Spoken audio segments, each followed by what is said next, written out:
I'm Frank, and today we're adumbrating the first half of Chapter 39, The Resurgence of Conservatism, or, if you're using the 15th or older edition, Chapter 40, in Kennedy, Cohen, and Bailey's The American Pageant textbook. I'll start us off today. As the 1980s dawned, America saw a massive resurgence of conservatism, embodied in Ronald Reagan. Reagan promised to be the champion of the forgotten man over the needs of big business in an attempt to win over the working class whites in the Democratic Party. Reagan's rise coincided with the rise of neoconservatism, which promoted free market capitalism and the reassertion of traditional family values. Reagan's bid for president was made easier by Carter's incompetence, as inflation spread out of control under his presidency. Carter also had to deal with an opponent in the primaries in the shape of Edward Kennedy. For these reasons, when Election Day rolled around, Carter lost Reagan by 10% of the electorate. But Abe, can you tell me about Reagan once he was in office? Yes, in 1981, on the day Reagan was inaugurated into office, the Iranians released the hostages. Reagan's overall goal was to disassemble America's welfare programs and establish a small government. This was part of his conservatism. So Reagan elected a conservative cabinet and declared, "Government is the problem." Reagan saw eye to eye with conservative Margaret Thatcher, who was Britain's prime minister. Together, Reagan and Thatcher strengthened the Anglo-American alliance. After years of New Deal and Great Society programs, America was ready for small government conservatism under Reagan. Californians led the way with Proposition 13, which reduced government services and lessened property taxes. Southern Democrat conservatives, known as boll weevils, were some of Reagan's strongest supporters. All right, Frank, Reagan sort of invented his new form of economics. Could you tell me about it? Absolutely. Reagan was quick to implement his new economic policies, dubbed Reaganomics.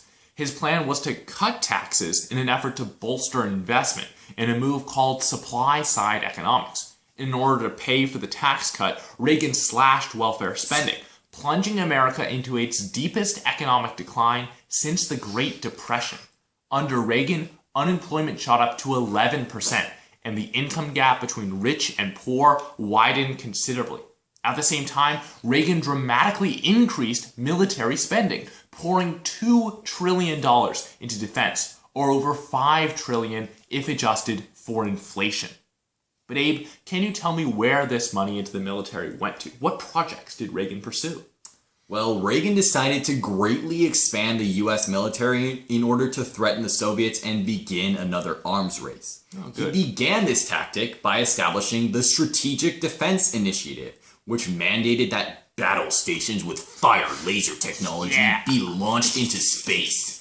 Simply put, Reagan confused the Star Wars movies with reality, and most scientists considered the SDI an impossible goal. When the government of Poland established martial law, Reagan knew that the Soviets were involved, so he imposed economic sanctions on both the USSR and Poland. Cold War tensions increased further when the Soviets shot down a Korean passenger plane and then decided to boycott the 1984 Olympic Games in LA. All right, Frank, how did America use its military?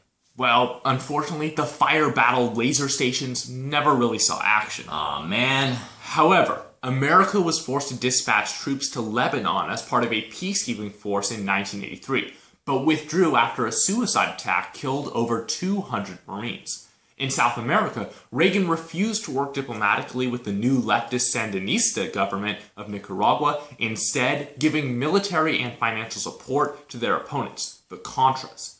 But Abe, after this decisive leadership, how did Reagan do in his next election? Well, when the election of 1984 rolled around, Republican Ronald Reagan faced off against Democrat Walter Mondale. Reagan won the election, and foreign policy issues dominated his second term. The new Soviet leader Gorbachev instituted two new policies. Glasnost, Russian for openness, aimed to abolish the secretive, repressive element of Soviet society by instituting free speech. Perestroika, Russian for restructuring, aimed to revive the Soviet economy by instituting free market practices. Glasnost and Perestroika both necessitated an end to the Cold War, so Gorbachev and Reagan signed the Intermediate Range Nuclear Forces Treaty, which banned intermediate range missiles from Europe. Now, Frank, a couple of weeks ago, I was drilling my vocabulary for the SAT. Always a good idea. I came across the word imbroglio. Now, could you describe for me the imbroglio in Iran? Of course. Reagan seemed obsessed with stopping the rise of leftist governments in South America, so much so that he was willing to illegally ignore congressional orders not to help the Contra rebels. In order to smuggle money to the Nicaraguan Contras, Reagan began to sell weapons to Iran, which needed armaments and equipment for its fight against Iraq. Reagan then used the money garnered from the sale of the weapons to Iran to fight Iraq to finance the Contras in South Americas. Confusing enough for you? Well, it gets even worse. When the Iran-Contra Affair was discovered in November of 1985, the Republican Congress was furious, and the event stained Reagan's presidency for years to come, although Reagan was never officially blamed. But Abe, can you tell me what Reagan's economic legacy was? Yeah, Reagan still hadn't achieved a balanced budget, and instead his tax cuts had increased the national debt by about $2 trillion. Interestingly enough, the debt achieved Reagan's goal of reducing welfare, since the debt made social spending appear impossible in the foreseeable future. Thank you for watching. Please like and subscribe. And comment down below if you have any questions. As always, we'll catch you guys next time.